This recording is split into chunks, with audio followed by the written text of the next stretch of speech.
नमस्कार, मैं हूं विवेका। आप देख रहे हैं खबर बिहार 24। आज 6 मार्च है। 6 मार्च की छोटी बड़ी खबरों से मैं आपको अवगत करा दूं। सबसे बड़ी खबर निकल कर आई है खजूरमानी शराब कांड में 9 व्यक्ति को फांसी दी गई और 4 व्यक्ति को उम्र कैद की सजा सुनाई गई है। मैं बताता चलूं आपको कि गोपालगंज जिले के चर्चित खजूरमानी जहरीली शराब कांड में एडीजे 2 सह स्पेशल जज उत्पाद लवकुश की कोर्ट ने शुक्रवार को गोपालगंज में 13 में से 9 दोषियों को फांसी और 4 महिलाओं को आजीवन कारावास की सजा सुनाई। कोर्ट के फैसले के बाद सभी दोषियों को कड़ी सुरक्षा के तहत जेल भेजा गया।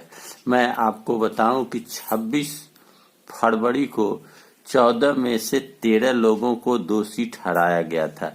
एक आरोपित ग्रहण पासी की पहले ही मौत हो चुकी थी। चारों महिलाओं को आजीवन कारावास के साथ साथ 10-10 लाख रुपए के अर्थदंड की सजा सुनाई गई है। 26 फरवरी को सजा सुनाए जाने के समय कोर्ट में उपस्थित नहीं होने को लेकर जिन 2 दोषियों के खिलाफ गैर जमानतीय वारंट जारी किया था, उन दोनों ने कोर्ट में सरेंडर कर दिया। गौरतलब हो कि 15 व 16 अगस्त 2016 को गोपालगंज के नगर थाने के खजूरमानी में जहरीली शराब पीने से 19 लोगों की मौत हो गई थी। इस शराब कांड में 10 से 12 लोगों की आंखों की रोशनी चली गई थी। हालांकि प्रशासन की रिपोर्ट में 2 लोगों की ही आंखों की रोशनी जाने की जिक्र की गई थी। सजा सुनाए जाने के बाद आरोपित व उनके परिजन कोर्ट में रोने बिलखने लगे।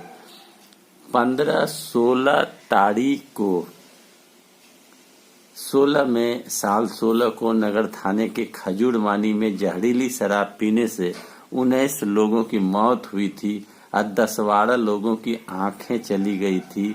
इसके बाद पूरे बिहार में काफी बवाल मचा और उन्हीं बवाल के बाद एफआईआर दर्ज की गई और जिन लोगों को फांसी की सजा सुनाई गई उसमें छट्टू पासी, कन्हैया पासी, संजय पासी, रंजय पासी, मुन्ना पासी, राजेश पासी, नगीना पासी, लाल बाबू पासी, मनोज पासी व संजय पासी 9 व्यक्ति को फांसी की सजा और उम्र कैद की सजा, रीता देवी, लाल झड़ी देवी, इंदू देवी, कैलाशी देवी को उम्र कैद की सजा सुनाई गई है।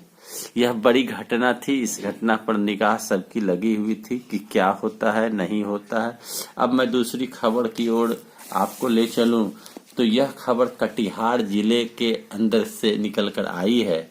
कटिहार जिले के 2 थाना क्षेत्र में 3 महिलाओं की गला दबाकर हत्या की गई है।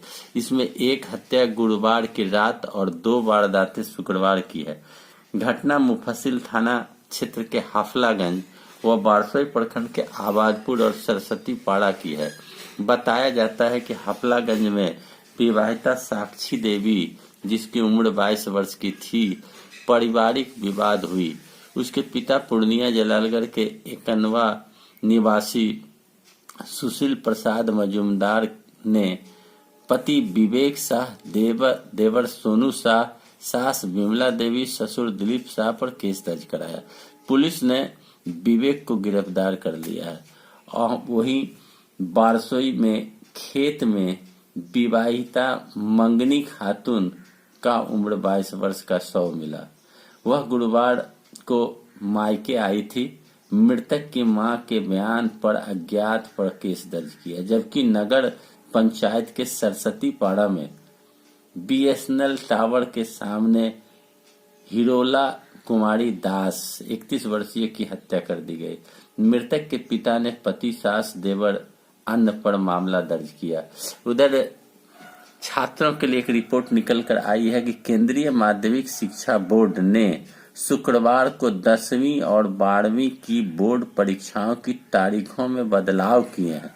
नए डेट शीट में 12वीं के फिजिक्स और अप्लाइड फिजिक्स जैसे पेपर जो पहले 13 मई को होने थे अब 8 जून को होंगे।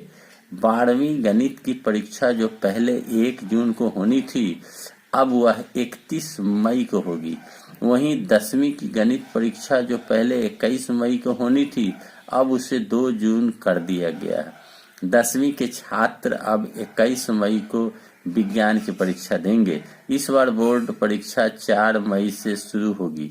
7 जून को 10वीं की परीक्षा खत्म होगी, जबकि 12वीं की परीक्षा 14 जून को खत्म होगी।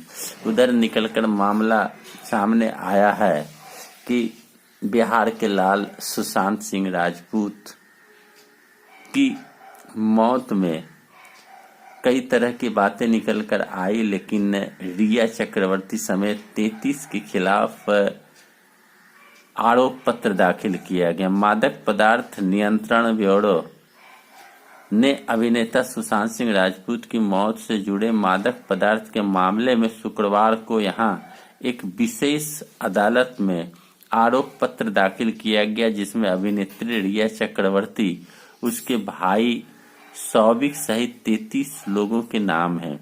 इसमें 200 से अधिक गवाहों का भी बयान लिया गया है। मैं बताता चलूँ आपको कि पश्चिम बंगाल के ममता बनर्जी अब नंदीग्राम विधानसभा सीट से चुनाव लड़ेगी, यह बात निकल कर आई है। बिहार की अन्य खबरों की बात करूं मैं आपको तो अब थाना स्तर पर चलेगा महिला हिंसा के खिलाफ अभियान। यह अभियान एक संस्था और पुलिस के साथ मिलकर चलाया जाएगा। सीआईडी और एक स्वयंसेवी संस्था मिलकर इस पहल की शुरुआत करने जा रही है। पुलिस और संस्था के माध्यम से महिलाओं को प्रशिक्षण भी दिया जा रहा है। संस्था की ओर से पायलट प्रोजेक्ट के तहत पटना जिले के 23 थानों में महिलाओं का ग्रुप पहले से काम कर रहा है। इसमें 75 थानों को तैयार किया गया है। इस अभियान में कहा जा रहा है कि महिलाओं के ऊपर हो रहे अत्याचार और बाल विवाह पर अंकुश लगाने के लिए यह प्रयास किया जा रहा है, ताकि महिलाओं में जागरूकता हो और जागरूकता के बाद महिलाओं का शोषण न किया जा सके। अब और भी खबर निकल कर आई है बिहार से कि दिल्ली पुलिस की तर्ज पर अब बिहार पुलिस भी लग्जरी गाड़ियों में शामिल अर्टिका पर गश्त करती नजर आएगी। अब बिहार के जितने भी नगर थाना हैं उन थानों में 2-2 अर्टिका गाड़ियां दी जाएगी और उस लग्जरियस गाड़ी पर अब पुलिस वाले गश्ती करते नजर आएंगे। कहा जा रहा है कि 80 अर्टिका गाड़ी की खरीद हो गई है और 40 जिला में ये दिए जाएंगे। ये गाड़ी सभी जिलों के टाउन थानों को दी जाएगी। फिलहाल एक टाउन थाने में 2 लग्जरियस गाड़ी दी जाएगी और अन्य गाड़ियों की भी खरीद की बात कही गई है। बिहार पुलिस ने 681 छोटी बड़ी गाड़ियों को खरीद करेगी। इसमें 379 चरपहिया शामिल है। इस श्रेणी में LMB गाड़ियों की खरीद हो रही है। इसके अलावा 302 अपाचे मोटरसाइकिल भी खरीदने की बात कही जा रही है। अब पुलिस लग्जरियस गाड़ियों पर चढ़कर दिल्ली पुलिस के तर्ज पर अब वो अभियान चलाएगी गश्ती का। तो मेरे वीडियो कैसा लगा? अच्छा लगा लाइक करें, शेयर करें, कमेंट करें, सब्सक्राइब करें मेरे चैनल को। धन्यवाद।